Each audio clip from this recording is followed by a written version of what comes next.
Hello everyone, welcome. Thank you so much for joining us today for our special conversation by the Alive National Centre for Mental Health Research Translation and the University of Melbourne with Rob Mills, featuring panellists Professor Jane Pirkis, Professor James Smith and Martin Fisk. Ooh. My name is Dr. Dana Jazayeri. I am a researcher at the Alive National Centre. Very excited to be your host for today. Before we begin, I would like to take a moment to acknowledge the traditional custodians of the land, skies and waterways upon which we meet, which today here at the Science Gallery is of course Wurundjeri land. I'd like to pay my respects to elders past and present and to all Indigenous people in the room here today, recognising that sovereignty was never ceded, always was, always will be Aboriginal land. I'd also like to recognise the lived experience in the room today, as we always do, and remind people that we want to always speak honourably and respectfully of each other's ongoing experiences. Also a reminder that the Alive National Centre spans many diverse and wide spaces of mental health, mental ill health, suicide, distress and social and emotional well-being. We understand that at times you may find some of the language or framings might not fit exactly your personal preferences. If so, please feel free to take a break, step outside, come back, and there are some helpful resources at the registration desk as well if you need. So we're here today, very excited to chat about Rob's book, putting on a show, Manhood, Mates and Mental Health, which is a very exciting and interesting exploration of Rob's journey and covers a broad range of themes such as masculinity, identity, relationships and all the complexities of men's mental health. Putting on a show closely aligns with the Alive National Centre's vision of creating vibrant communities that support mental health and well-being, enabling people to thrive. And it also delves into a lot of the priority areas identified by the centre, the national priority areas in the consensus statements, which are stigma reduction and suicide prevention. If you aren't already involved with the centre, we would love for you to get involved. There are so many different things that you can do, networks you can be part of. Hop onto alivenetwork.com.au. You can join our networks. We would love for you to be a part of helping us to get closer to achieving our vision. All right, I will almost stop talking. Now, without any further ado, it is with great pleasure that I introduce to you today, first off, star of the show, much loved, multi-talented actor, television host, singer-songwriter and author, Rob Millsy Mills. For 2 decades, Rob has woven his dynamic presence in the fabric of Australian entertainment. From his memorable debut on Australian Idol in 2003, we've been privileged to witness his journey over the years with so many outstanding performances, including most recently William Shakespeare in & Juliet, which was absolutely amazing, by the way. I highly recommend you go see it. And of course, his recent literary creation, which is the focus of today's discussion. Rob, we love your infectious positivity and enthusiasm for life, and love that you're leveraging your influential voice to create change, advocating for mental health, which is a cause that is very dear to our hearts at the Alive National Centre. So thank you very much for being here. We are also extremely privileged to have here today with us our team of expert panellists. First off, Professor Jane Pirkis, Director of the Centre for Mental Health at the University of Melbourne, a leading researcher in suicide prevention, particularly focusing on interventions to support boys and men in difficult times. Jane provided some advice to Rob in some of the chapters of his book, which we're looking forward to exploring today. Professor James Smith, Deputy Dean for Rural and Remote Health at Flinders University, a distinguished authority in men's health promotion, especially in Indigenous populations. James is visiting us here from Darwin today. And Martin Fisk, former CEO of Menslink in Canberra, who brings over a decade of experience in transforming traditional perspectives of masculinity and fostering supportive environments for young men's mental health. And on the topic of Canberra, it's also an exciting day in Canberra with the $100 million funding announced for the Movember Institute for Men's Health. So that's something we can celebrate at our men's mental health event as well. So ultimately, we hope through today's conversations we can shine some light on some of the important themes raised in Rob's book in discussion with our panellists to promote support and understanding for men's mental health and continue discussions. Please note we'll be taking audience questions at the end in the last 10 minutes. We know Rob has fans for a lot of the other wonderful things he does, but if you could keep your questions focused on the topic today, that would be great. So let's get stuck into it. Rob, Yes. You've covered some really important themes in your book. One of the running themes was masculinity and what it means to be a man. So my first question here today is, what does it mean to be a man today? It's a tough one. That was one of the things I wanted to explore the most, was knowing the archetypes that existed back in the 60s and 70s, the blokes that I sort of knew, whether like my grandfather or my father, there's the beach blonde Bondi surfer bloke, there's the Jackie Howe wearing sheep shearing guy, there's the briefcase carrying suited guy who's on the train going to the city. I wanted to know what that sort of looked like in a modern day society, in a post Me Too world. What is the modern Aussie guy? What does he look like? How does he present himself? Is he still stoic, or is he moving towards vulnerability at times? The thing I found is lots of things. There are no real archetypes anymore, and I'm kind of glad for it. It makes us a more diverse and multicultural and multi-diverse kind of emotional people, especially for blokes. We're learning. We're taking our time to get there. I think a lot of women would say we're taking our sweet ass time to get there, but for a lot of blokes, we're doing it, and we're doing really well, and we should be championing the good blokes. I'm sure we'll talk about that at length, but I think for modern day Aussie bloke, he's still kind. I think we're one of the most giving nations, one of the most giving nations in the world per capita. We still have that sort of mateship spirit, whether it's an Anzac spirit or it's just like there's something about the Australian way that we do help others when they're down. We give more money when there's the fires or floods or whatever there is. There is a kindness within the bloke, but there's still I think for a lot of blokes, they're stuck. They're stuck with not wanting to burden others. They're still stuck about needing help or putting their hand up. So that's the thing I'm coming up against. I'm sure Jane and all you guys are finding as well. It's how do we get them out unstuck? How do we lift them out of their rut so they can flow down the river? Yeah, absolutely. So I might just pass on to the panel now. I know there's a lot in the literature about masculinity and masculine norms and what the impact can be on mental health. Maybe we can start with you, Jane, or whoever would like to start. Sure, thanks, Dana. I totally agree with Rob that there is no one Aussie bloke, and there's a vast range of masculinities. But I think it is true, as Rob says, that there is still that stoicism thing that can happen, and the feeling that that you need to hold your emotions in, shouldn't be burdening anyone else with them. It's not necessarily a great idea to talk about them. And we found in some research we did that stoicism, that self-reliance, was really strongly associated with suicidal thinking, which initially we thought was a bit counterintuitive. You'd think, that's great, being stoic and kind of feeling in control, surely that's a good thing. And it is, absolutely, in the right circumstances. But you can also see how if someone, in this case a man, wasn't travelling so well and they were trained by society to be really stoic, how that could play out in a negative way. So I guess that's why we here, and probably most of you there, and others are really interested in looking at the role of masculine norms in mental health and well-being.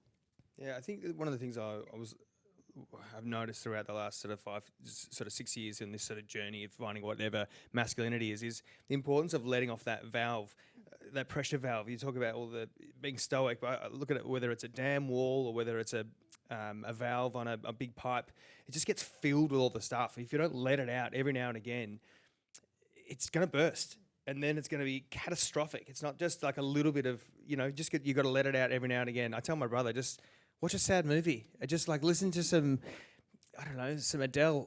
Like get some tears out and release the pressure valve. Just so, or just at the very bare minimum, go for a coffee and have a walk with a mate and have a talk. Just get it off your chest.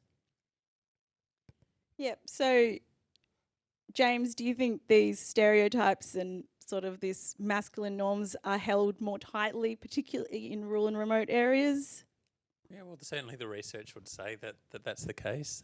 What we find is that, and we see this in times of disaster, drought, fires, etc. We know that we see, I guess, extra pressures placed on men, that notion of breadwinning that has come through generation after generation, and that's not good for their mental health, and certainly not good in terms of the suicide rates we see in Australia.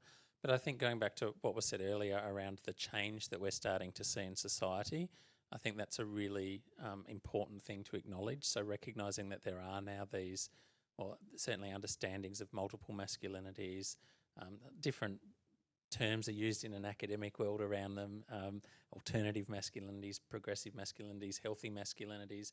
But that collection of change, I guess, is what's really important there, trying to embrace and make room for different types of masculinity, so that men can have that valve to let off what's bubbling deep inside every now and again, and also so that they've got that connectedness in terms of their relationships as well. So understanding how I guess in those tough times that they can reach out to others, and that's okay. Yeah, that's one of the things that Josh and I talked about very early when I was researching the book, is the importance of trust building. That for a lot of blokes, when you let your guard down, it's whether it's a primal caveman thing, like we are being vulnerable, that means we are ready for it to be attacked. So when you're letting your guard down, it shows weakness for some people, but it's the opposite. It's actually when you drop all your guard and you are vulnerable with your friend or family or partner, whatever it is, that's when you actually truly connect. The thing I found is it takes time for blokes to build up that trust in order to do that. You can't just on Are You OK Day go, hey mate, are you all right? And then they go, oh, actually, I've been terrible. Strange friend I've never spoken to about this. Like, it takes weeks, months, like many phone calls of nothing chat. Worst nothing chat that you have ever with blokes. It's always just nothing chat. Like, there's banter and fun stuff as well, but usually it's pretty banal. But it's weeks and months and years of that chat to allow them to build that trust, so they do feel comfortable enough to have that chat with them. I think that's a really important thing to remember for a lot of blokes out there, or a lot of people who are just wanting to get a little closer to their male friends who they feel like they've got an issue or whatever. You've got to build that trust. You've got to put the time in. Yeah, I might ask Martin now. You've done a lot of work in this with Menslink for over a decade to sort of challenge these norms. And how did you sort of go about this at Menslink, and what did you find was changing over the years? I think working with younger men, and for many years I've worked with like tens of thousands of young men across Canberra, there's probably less of the traditional stereotype, and there's more diversity, which is wonderful, because I think young men and young women and non-binary people can be what the hell they like. One of the things I've found with men of all ages, though, is they want to build something. And interesting, like we look at vandalism and graffiti, and we think that's terrible, it's destroying. But for a young person, it's actually building something, because they're putting their mark on a building or the side of a tram or something like that. And once you can tap into that, that can really help young men be able to do something productive. But being builders, wanting to make their mark, wanting to do something, that can also be our greatest weakness. Because how can I ask for help when I'm supposed to be the builder? And what we did at Menslink is we said, A, it's okay to talk about stuff, and B, the best builder needs help from power tools every now and then. They need scaffolding if it's a big building. And to try and do it all yourself, you're never going to be able to build something of value. So using your mates, being a mate to somebody else who's having a tough time is really, really important. And the other thing we said is no tough time lasts forever, especially critical when somebody's thinking of suicide. No tough time lasts forever. And it's just the most important message. Because when you're a young guy and you've got your first relationship breakdown, you've never had one before. You don't know this feeling's not going to last forever, do you? You're going, my life's over. And to be able to speak to an older person, a mentor, a counsellor, a psychologist, to go, do you know what, mate, it's okay. It feels really bad now, but it's not going to last forever. And here's a pathway out. That's kind of what we did. So just back to the vulnerability, which we talked about before. I think you've sort of touched on this, but Rob, you discussed some very personal things in your book, and that's quite a difficult thing to do for anyone really, but particularly as a public figure. What empowered you to do that, and how can we empower others to do the same and other men to not feel like they're compromising their masculinity by doing that? I think as you get older, you just stop caring as much, for one. I'm not in like, we just don't care as much about what other people think, but also you grow your own self-worth over time. So you become more comfortable with who you are, your faults and all the things that you're not good at, but the things you are good at. But the thing I noticed, you just touched on it then, Martin, is when you help out someone else, but you share something of your own, that often helps other people be able to feel comfortable enough to say what they're feeling or how they're feeling. So I felt like as a sort of long overarching kind of narrative for the book, it's me sharing stuff. So people at the end of the book were like, he was sharing stuff, maybe I'll share stuff. Like without saying it, like that's exactly what I was doing, guys. So it's a mind trick. I did a mind trick on you. If you read the book, if you haven't, I've given it away. I've given it away. Plot twist. Yeah, it's not so much a mind trick anymore when you give it away. But so that's the thing I felt was very important. And I remember years ago, I talked about the time after Australian Idol, I was up on the Gold Coast and I had a horrific panic attack and people were grabbing at me and taking photos on their 3210 or whatever it was back then. Probably real cameras. And had this huge panic attack and ran to the hotel room and slammed the door because it was looking out of a balcony. And anyway, I remember the first time I talked about this and it came out in the newspaper. My dad said, "What'd you talk about that for?" I went, because it's a very important thing that I feel like I should share, because maybe there are other people that have felt that way, and then I realized it went away, like you said. Like, but if I don't share this, then people are going to think that it's in them forever. And also, I found the more that not that I share it a lot. It's not like I, lucky enough, have not had massive amounts of panic attacks since then, because I think doing the work with psychologists, doing the work with friends, having chats, made me grow my self-worth, so I never felt like I had nothing to sort of fall back on over the years. But yeah, I think just saying it out loud was like the release of the valve. And I was like, oh, okay, it's not so bad, and hopefully it will help others. So yeah, I remember saying to my dad that it's a good thing that I'm doing this. It's a very good thing. And sharing other things throughout the book, I thought, yeah, why not? Why not share them, and just to see if anyone else feels the same way, and maybe they can also have some science to back it up. Like actually having some very smart, intelligent people throughout the book to talk and to back up my sort of findings.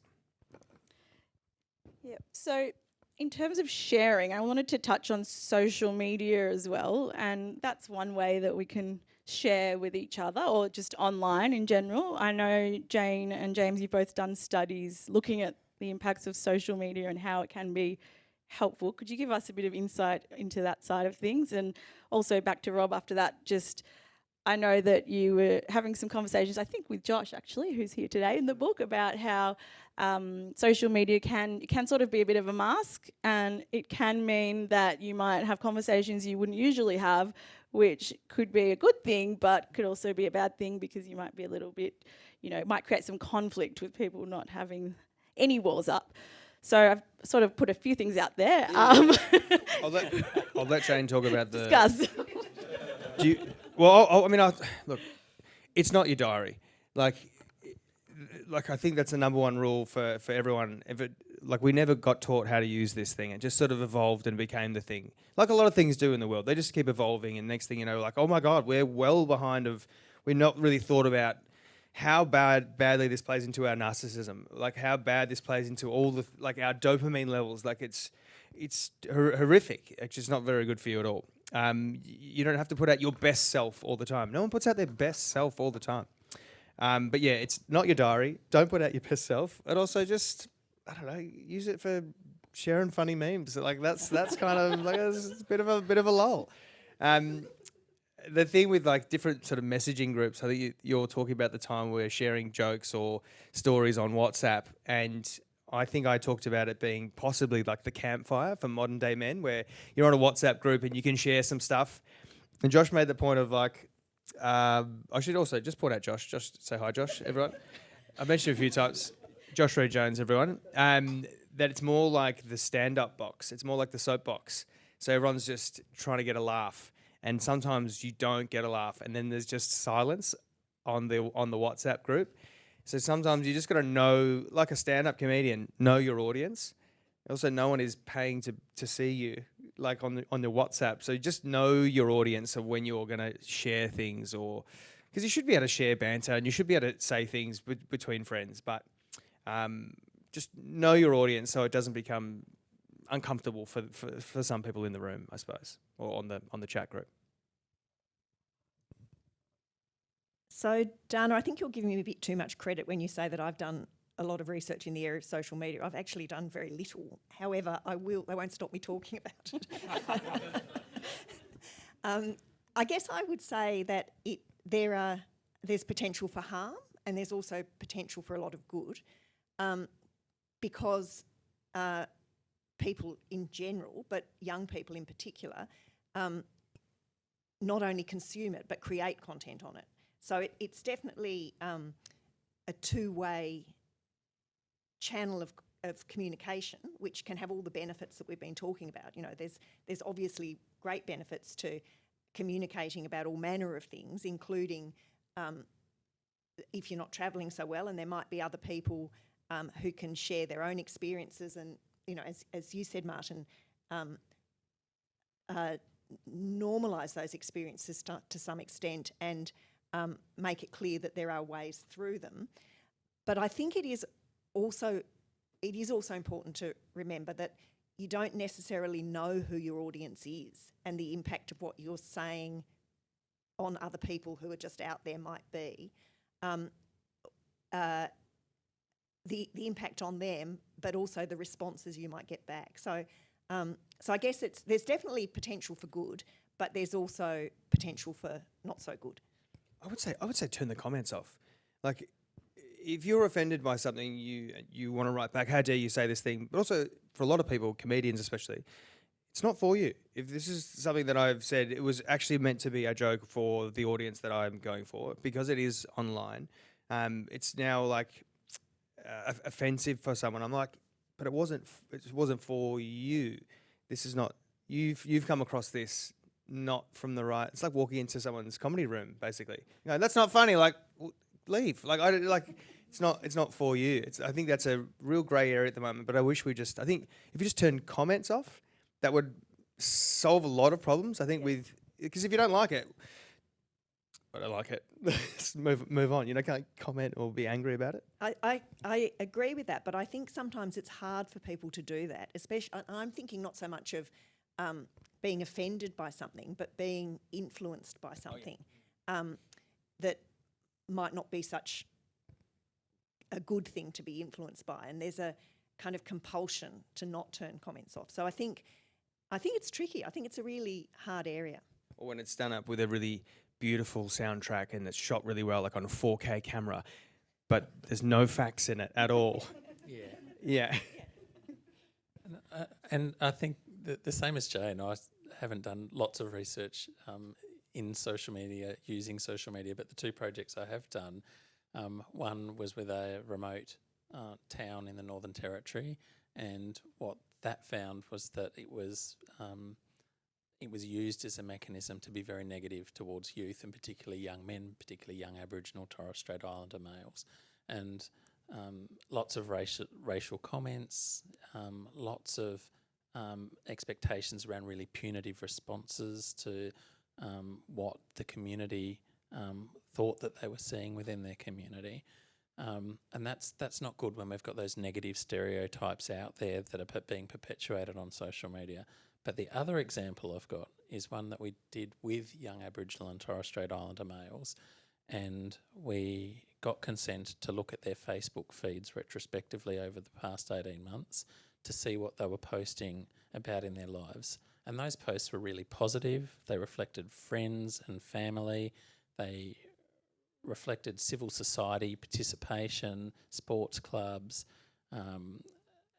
just really positive things, great outlooks, and lots of humour and banter on there as well. So for those young fellas, I actually think it's a really important mechanism for them to stay connected, for them to be able to articulate what their emerging identity is as well. But completely agree, it can be hit and miss in terms of what that looks like. But having those spaces where they can feel safe to be able to share their emotions and expressions of who they are is really important. You go. But I've got. Well, it is technically no, your my book memory's dreadful. So like, just don't forget what you want to say, Rob. Don't forget. I was just going to say, social media for all of us is a great amplifier. And being a great amplifier, it can really amplify positive messages. But one of the things I've observed, and this can be driven by people's natural behaviour, but also the algorithms, you can have pylons. And somebody will put a comment on and then everyone's piling in. And when you get to things like grief, people are trying to outdo each other. My story's so much worse than yours. And then somebody else comes in and all of a sudden you've taken a whole group of people, sometimes in thousands or tens of thousands of people, and you brought them down to like this terrible level. And, you know, they're all watching the train wreck happen and they're feeling really aggrieved. And we don't seem to have as a society, and as sure as hell the IT tech companies aren't going to stop this. We've got no circuit breaker. We've got no circuit breaker to go, okay, let's just stop and go and smell the roses. Yeah. You know, we've got no adults in the room going, do you know what? Let's just move on. Yeah, I think the algorithm just sees more people commenting, most popular. Grief is not something that you want to story top, like as a rule. That's almost brings me to the thing I was going to say is like, stop searching for your validation. How do psychologically, why has this become the thing that we are after? This validation we used to get probably from our teachers when we were kids. We would get from our uncles, our parents, our sports coaches, our dance teachers, or whatever. We're now searching for it on a daily basis on how many likes this photo got or how many shares this video got. Why is this so important to the human psyche? And has social media like ruined us? Like, can we ever go back to just getting it from in real life? From people that matter, not a bunch of randoms online. That's how I view it. Yeah, that's how I view it. I certainly didn't get any likes from my sporting coaches. I was rubbish at sport. And also, I'm not really on social media. So I would say, absolutely, we can still get it from people in real life. But I realise that that I'm very old and probably not, you know, there are people who are fully fledged adults who are total digital natives who never grew up in a world without social media. So it's probably unrealistic to think it will go away. But I think the two aren't mutually exclusive. I think you can have virtual worlds and or digital worlds and whatever the opposite of that is that overlap and intersect and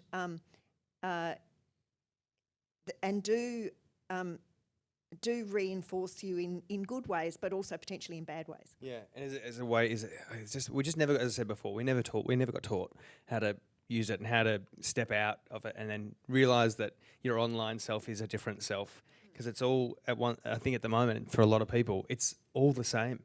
I only matter, or for a lot of people, I only matter. Well, I've got more friends or more followers online, so I'm more popular online than I am off, which is like just super. I think that's really dangerous to be more popular online than you are in real life. Is just you're just a person. I don't know, person first and foremost.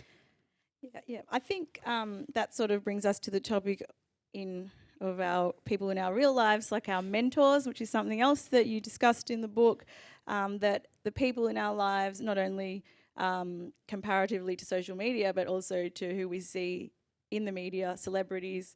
They're the worst. Yeah, don't follow any, unlike all of their posts. Have more of an influence on us. So I was wondering if you could just give us a bit of an overview about, you talked about your dad, your brother, the mentors in your life and what influence they had and how that sort of shaped who you are and your perceptions. Yeah, I think mentors are super important. I did Cub Scouts when I was a kid. I played football and baseball and cricket, and so I had coaches and I had pretty good relationships with my uncles as well. I had a great relationship with my stepdad. I talk about this throughout the book. It's sometimes you learn the most from a mentor of the things that they do badly, and you realize, oh, I don't want to do that. I don't want to be that guy. I want to be a better person than I want to take some of the stuff that they taught me, but I also want to do more of the stuff that my dad taught me as well.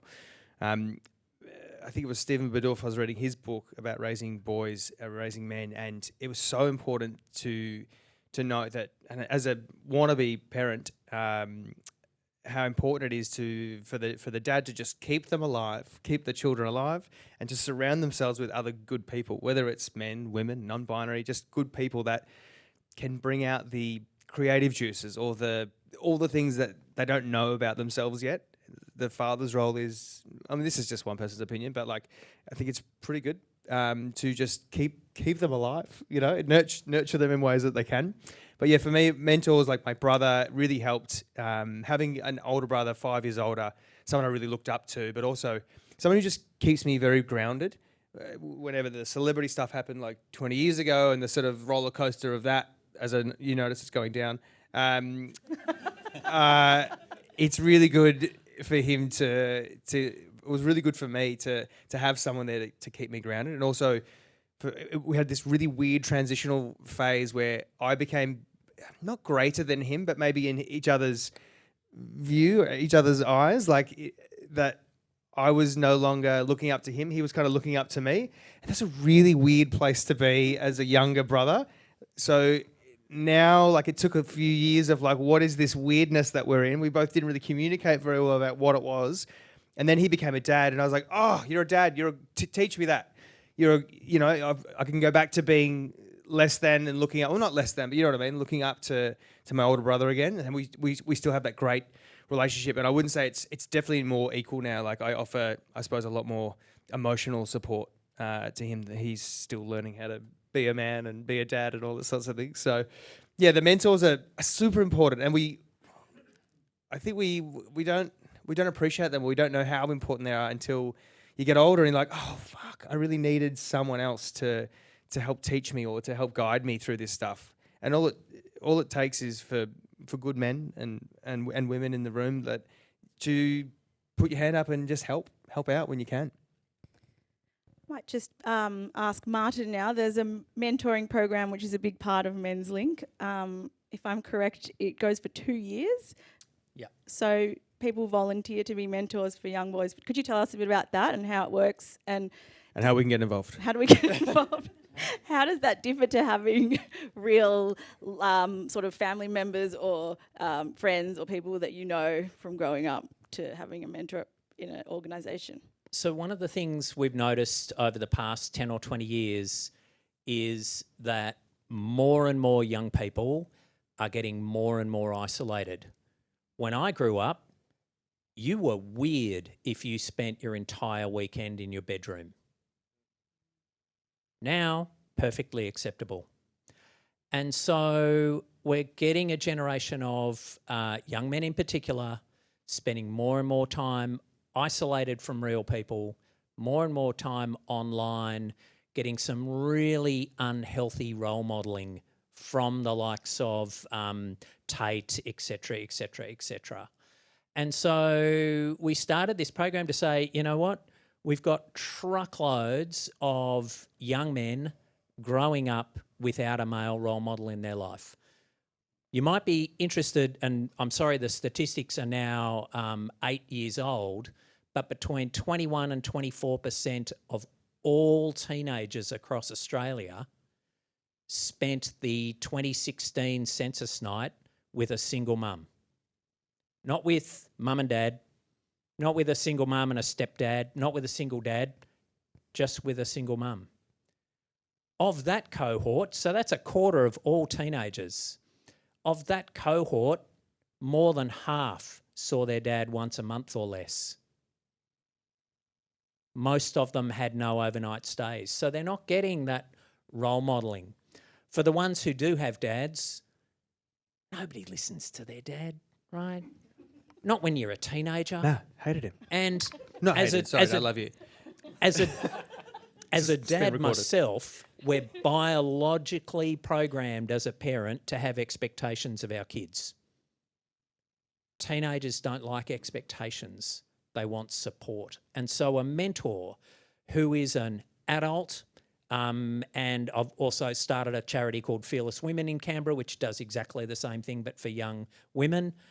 It provides them a healthy role model as an adult to just go, do you know what? When I was in your situation, maybe here's another choice you might not have thought about. In my situation, I remember coming home one day going, I'm going to take a knife to school because that's going to stop me from the lifetime of bullying that I'd had. And my older brother, as a mentor, went, not you can't do that or I'm going to dob on you. He just goes, Marty, things might not work out the way you planned them if you take a knife to school. And he was right, I never did, and that probably changed my life. That's what a mentor can do, and I think any mentoring program for young people anywhere around Australia, worth its weight in gold. 100%. So we can't really talk about men's mental health and not touch on suicide prevention and the issue of suicide. There are alarming rates at the moment and always for a long time. You had a discussion about this with Jane in the book, I believe. So this is something I just wanted to touch on. First of all, what is the current status quo, Jane? Are the rates going up? Are they going down? The rates are going up, are nudging up. I wouldn't say that they're racing up. So in 2022, the suicide rate for men was 19 per 100,000. So that's, if the MCG was full of men and boys watching the Boxing Day test, the following year, 19 of them would have taken their own lives. So that's a stark statistic. The equivalent statistic 10 years ago was 17 per 100,000. So it's nudging up, as I said, which is obviously a concern. The thing that I think is really concerning is that 3/4 of all suicides in Australia, and in fact in most of the world, are by men and boys. So you know, this was one of the reasons why we got involved in thinking about suicide prevention, male suicide prevention, because if you work in suicide prevention, you can't not be concerned about that. And you had some discussions together about what happens after seeking help, and that's something I was wondering if you could explore as well. I know there was one of the boy projects, the Men in Mind article was released yesterday. So how does it really work if we, there's a lot of men who are seeking help and they might not be getting the help that they need, which is something that was talked about. What are we currently doing about that? I'll let you talk about this, Jane. This is your project. So- I want to know the update. Sorry, Rob. No, we all want to know the update. So the boy project that Dana's referring to is a project that we had funded by the Medical Research Future Fund that's running 7 trials of different programs, most of which already existed, 5 of which are really, if you boil it down, programs that are designed to encourage boys and men to seek help if they're not travelling so well. And 2 of them, importantly, and this relates to what Dana said, are about making sure that if boys and men do seek help, they get help that resonates with them. So because you can imagine you could make the problem even worse if you encourage boys and men to seek help and then they go to services that just don't work for them. So the Men in Mind trial, which Dana mentioned as well, is a program that Zach Seidler developed with Movember, which is about training mental health professionals to. It's really, I'm sure Zach would not be offended if he was sitting on the stage and I said it's not rocket science. It's really quite simple. It's just encouraging mental health professionals and others who might be working with men and boys to think about how men and boys are socialised, to think about problems, how they themselves are socialised, the kind of language they might use. Maybe they might just tweak it a bit, talking to male clients rather than female clients or whatever. So it's that. So and Zach's trial of the Men in Mind program showed that it really did change the way that mental health professionals felt in terms of their confidence and capability to work with male clients.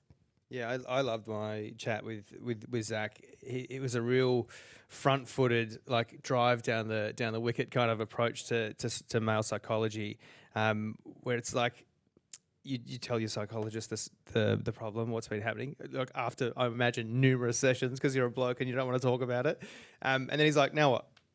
What? Now what? Now what are we gonna do? Like you were saying about boys, men like to build things. Build it. Build on that.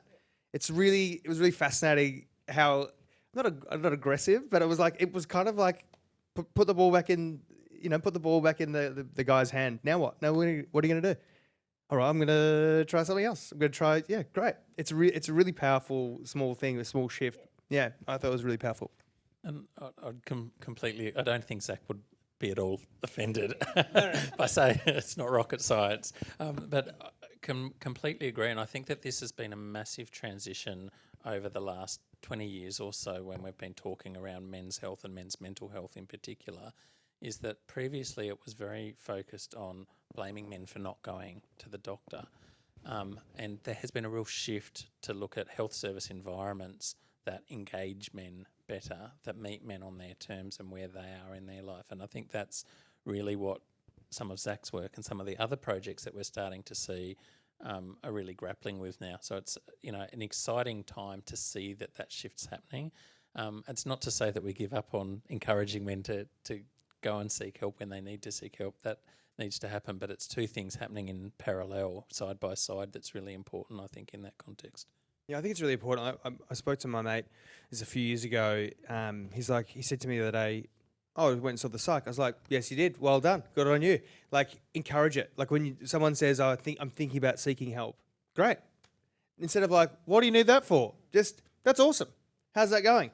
Give it a positive spin straight away. Like, how was that? How was your session? You don't need to tell me all the stuff, but like, how did you feel afterwards? Like, give it a positive, like, constantly positively reinforce the goodness, I suppose. I think it's super important for blokes to have that positive reinforcement.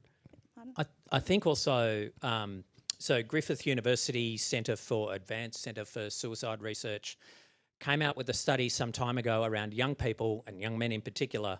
The overwhelming reason for completed suicide amongst young people was a relationship breakdown. And in all of my experience at Menslink dealing with heaps and heaps of suicide attempts and unfortunately heaps and heaps of completed suicides, it almost always seemed to be predicated by a relationship breakdown. Now, not every situation of that is going to take a man to go to a health professional, but there's something we can all do. Firstly, be there. Secondly, make sure that you can be that trusted person. And the way we've found to be that trusted person is to tell our own stories of vulnerability. My first, second and third suicide attempt when I was 18 was all around a relationship breakdown. And I tell that story not to get sympathy or anything like that, but to enable you to go, "Oh, wow, Marty's just said that. he might be somebody that I could go to if I was in a similar situation, and we can all do that. Finally, if somebody does present who is looking distressed, male, female, non-binary, doesn't matter, it's okay to ask, are you thinking of killing yourself? You will do no harm by asking that question, and the number of times I've seen the relief on people's face when you ask that question, they go, actually I am. Thank God I can talk about it. Finally, it's not necessarily your job to provide the help. It's just your job to listen, to be there, and to encourage the person to get help, maybe even go with them to get help. And it's actually as simple as that. It's not rocket science for us non-professional people. Just since we're almost at the audience Q&A time, I was actually going to ask exactly that, if each of you could provide one tangible tip about what we can do to support either ourselves, men themselves, or men in our lives, something we can do. It takes, it's multiple levels of change that need to be enacted in order for large-scale change to happen, policy, service delivery, but also individuals. So since we can't tackle all that, Martin, you've given us some great tips. If you want to add, please do so. No? Might go on to the other panellists then. I will say, first and foremost, just look after yourself. It's kind of like the thing on the aeroplane. Put your oxygen mask on yourself before you can look after others. Like, make sure that you're okay before you are engaging in these kind of conversations. Exercise is really good. Like, if you're wanting a dopamine hit, exercise. It'll raise your serotonin. You'll feel great. And as far as like communicating with your friends or partners or whoever, go for a walk. Like, the science is it. You feel better when you're out walking in nature. You feel less judgment, and they will feel less judgment because you're walking this way. There's no eyes on you to like you are on me right now. But there are no eyes on you when you're walking side by side with a mate. I've had some of the best conversations with my brother, with my friends, with my partner. We make it a morning ritual with my partner to go for a walk, and it's the best. Whatever's in our head, it just comes out. I mean, sometimes it takes a couple of days to get it out, but like, it's really, really helpful. I think a walk in nature and a coffee is so much better than sending a text. Yeah. I think I would say the same thing, but in 3 words. Talk and listen. That's good. It's much more succinct than mine. Do what Jade said. But you've written a book. You don't sell a book on 3 words.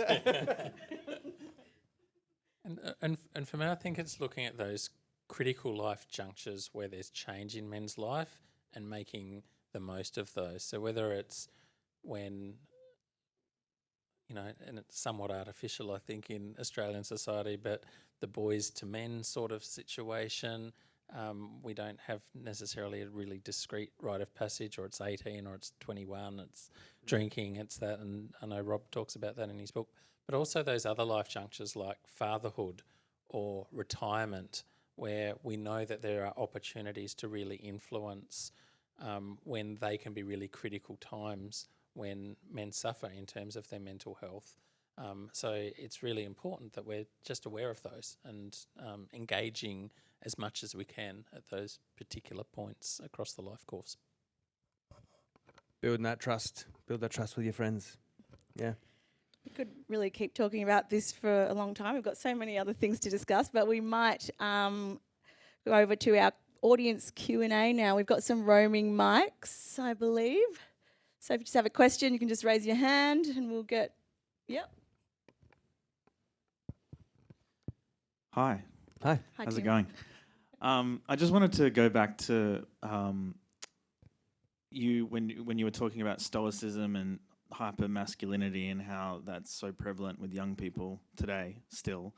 I'm really interested to know why that is, and maybe this is a question for Martin. Like, is this to do with their childhood, or perhaps it's the friendships and relationships that young men have had on their way to adulthood? What's your opinion on that? And maybe Rob, if you want to share some personal experiences. As I said, I think it's less and less than what it used to be. I think there's less stoicism, but I still think you need it. I still feel like stoicism is a very important thing to have in certain situations. You need to be strong. You need to be resilient. These are really important virtues to hold on to.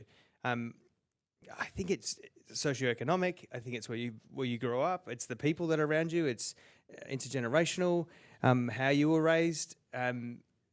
What kind of television and entertainment you're consuming, all have many, many factors. I mean, I grew up in football clubs and now I do musical theatre. They are very different worlds, but in my world, they're the same thing. You're a part of a team and it's all amazing. Everyone's out for the one thing. I should also point out, masculinity, I looked up at the dictionary, it just says having traits of a man. I think we need to look at what the word is. Like it needs a new, like, it needs a new reference, like a new update in the Webster's or Macquarie dictionary. Like having traits of a man doesn't make it, because there are women that I know that are quite masculine. Like there are men that I know that are quite feminine, but like, does it mean having qualities of a woman? Not really. Like it just means softer or, you know, more vulnerable. So I think we need to, first and foremost, change the actual meaning of what the word is. But yeah, I think it's shifting. I honestly think it's shifting towards more fluidity when it comes to our masculinity. I'm a Gemini, so I'm allowed to have two opinions on everything. On the one hand, you're absolutely right, and young guys can be whatever they want to be. However, I think in the online world, we're getting more and more of that hyper masculinity stuff coming through, and the reason is it sells. Our online world is not there for us. It's there to make money for Google and Meta and all of those people. I read Johan Hari's book the other day, and he said that, and I can't remember the nutter, but he just got sued because he said that the Sandy Hook massacre was made up. He got 2 billion recommendations from Google, 2 billion promotions, right, on YouTube. That is phenomenal. I often ask a question in my speeches. I go, name one single movie or series on Netflix or whatever that would appeal to a teenage boy where the hero, the good guy, the guy you look up to, the role model, didn't solve interpersonal conflict without violence. Right? And the more they're consuming online entertainment, the more they're getting that hypermasculinity. Violence is the way you solve interpersonal conflict. Violence is the way you get your romantic partner by, you know, beating the dragon or the other dude, right? And that's always been the way in entertainment, kind of. But we realise as humans that is fiction. Most of the things that we consume are fiction. But we consume more of it now. Exactly. What happens now is the entertainment has become YouTube, it has become Instagram, it's become Facebook. And what you're hearing more of, and this is the thing that the algorithm promotes the most, are the fringes, are the far left, are the far rights. But I still think most people, if you turn your phone off, sit in the middle. Majority of the people, we sit in the middle. We have more things in common than we do not in common. So I think if you put the phone down, you'll notice more good men and more good boys, especially if you take them away from their friends and meet them individually. I think it's more online as a problem than it is in real life. Well, I used to live in Brunswick, so I'm just used to people talking about their feelings all the time, and, you know, yeah, it's all good. It's all gravy. It's me just being very optimistic about the world as well. Hi, my name's Kyle. I wanted to ask a little bit around risk factors for mental ill health and suicide. So we've spoken about, you know, men being overrepresented. Is it correlated with other things where men are overrepresented? Like, is it to do with the nature of work in male-dominated industries or other areas like that we can use as a risk factor to understand this? Not a scientist. Let go to the keeper. I'm also a Gemini, so I'll have two answers to that. When's your birthday? 7th of June. Oh, mine's the 14th. There you go. 21st. Vicky's is today. Odd one out. So there there are classic risk factors for suicide at a population level. So things like having made a previous suicide attempt or having a mental illness are risk factors, which is obviously not to say that all people who have a mental illness will die by suicide, or that all people who die by suicide have a mental illness, but the probabilities increase. But there are also risk factors, as you're suggesting. Having mental illness doesn't really discriminate gender-wise, for example. I should qualify that slightly, but overall, having a mental illness doesn't. But there are, you're right, certain male-dominated industries where death by suicide is more likely. There are probably some of the transitions that we talked about before, like moving into retirement, for example, may affect men in particular. But also that the risk factor of that thing that we're calling stoicism or self-reliance is probably a quality that is more held by men than women.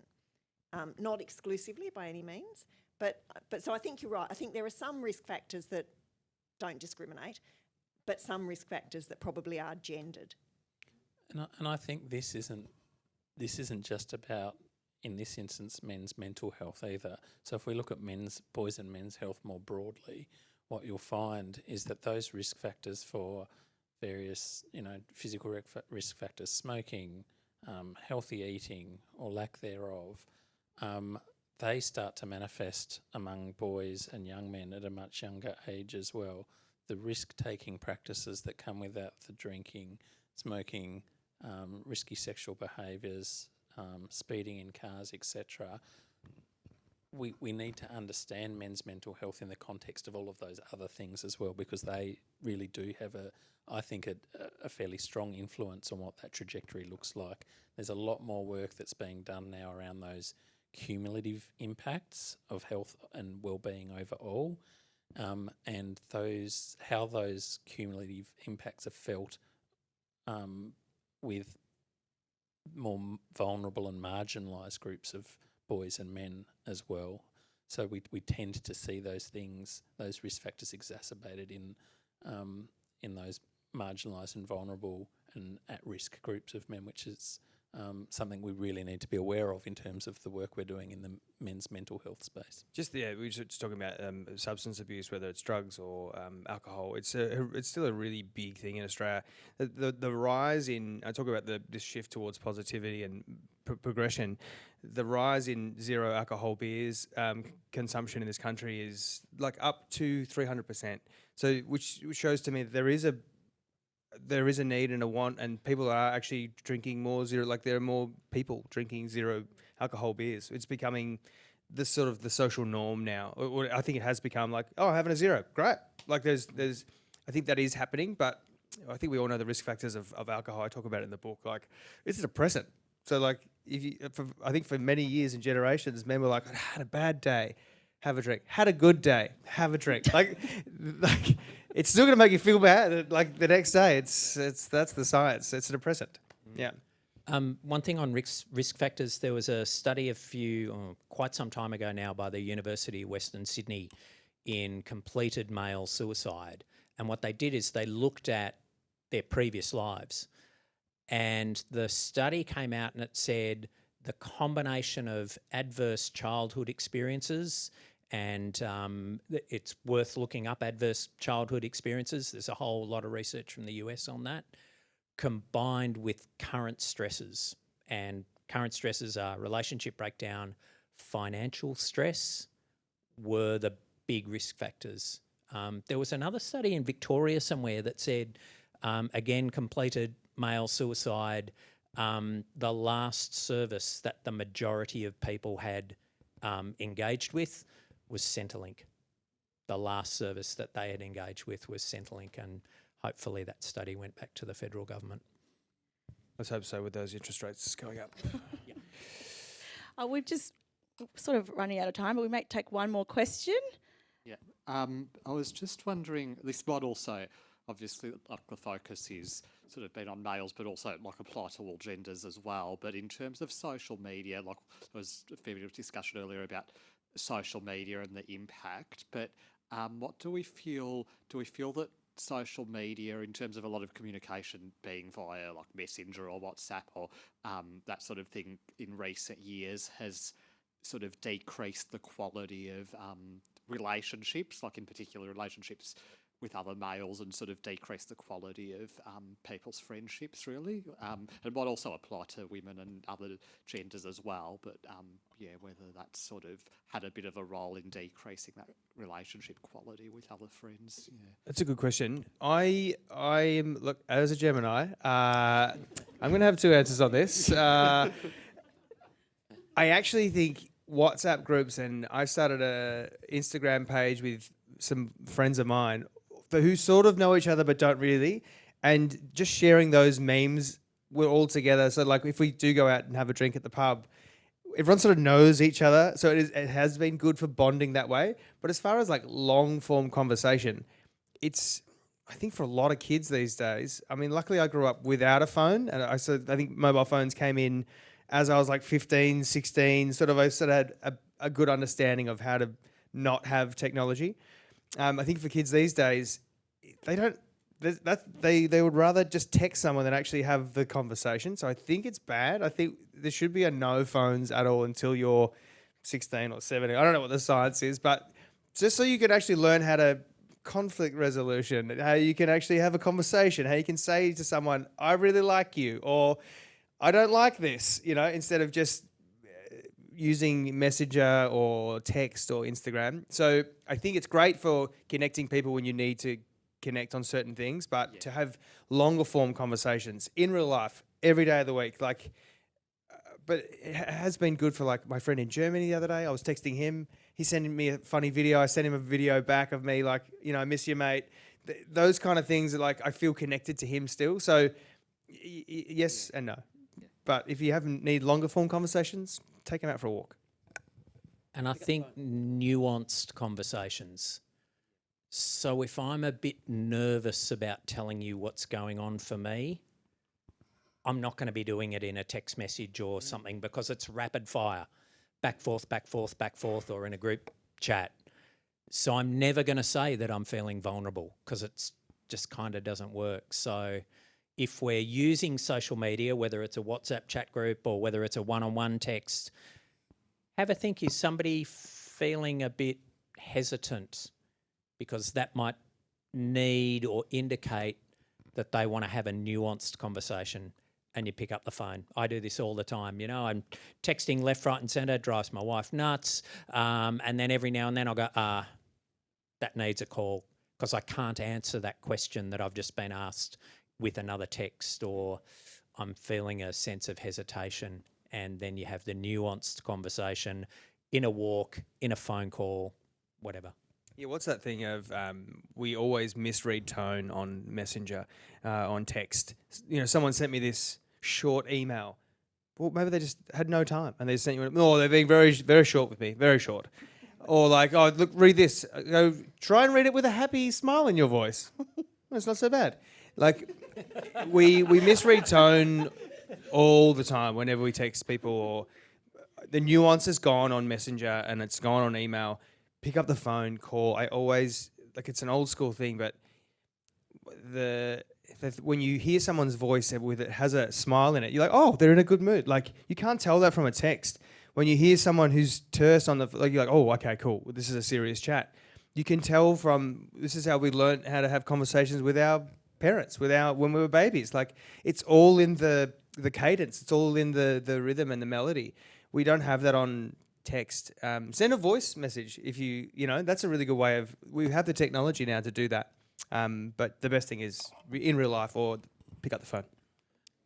Just one Okay, quick comment, and then I'm really interested in this sort of discussion around social media, because something that really concerns me from a health and social services sector point of view is that we're not keeping up to speed to the technology that's being used, that's interrupting what that communication looks like. So we're forever trying to come up with new solutions around how to deal with that. Unfortunately, industry are really good at marketing and getting to young people really early, and but they have a lot more money to invest to understand how to use social media in different ways as well than what we do in the health and social services sector. So we're forever fighting and just keeping up with where things are at. So we really need to have a fairly significant transformation in terms of what that looks like to, I think, to be able to have that really positive view around what, whether it be men's mental health or youth mental health can look like moving forward. I saw one the other day, an algorithm that Facebook doesn't pick up or Instagram doesn't pick up, Meta. It was some kid who posted a photo of them with a jumper on, and someone wrote, "Nice jumper, mate." So the algorithm thinks, nice jumper, mate. But clearly the sarcasm is not picked up in the algorithm. Yeah. So once again, just turn your comments off. Tell your kids, turn the comments off. But yeah, how funny is that? That thinks the computer thinks it's a positive thing. Wow. So sorry, I have to cut us off now. We were over time, but with lots of engaging discussions. Thank you so much, Rob, for joining us and giving up your time. Really appreciate it. Thank you so much, Jane, James and Martin. We very much appreciate all your time and travelling from all over to be with us today. Also like to thank our co-director, Professor Victoria Palmer, Associate Professor Michelle Banfield and Professor Sandy Eads, who both of those couldn't be here with us today. Happy birthday to Professor Victoria Palmer, has to be said. And thank you to all of you who joined us today. Rob will be doing a book signing outside. There are copies of the book available. Highly encourage you to buy it. It's a really great read, and it covers a lot of the things that we talked about today in further depth, and you can get it signed as well. So thanks so much for coming today, everyone.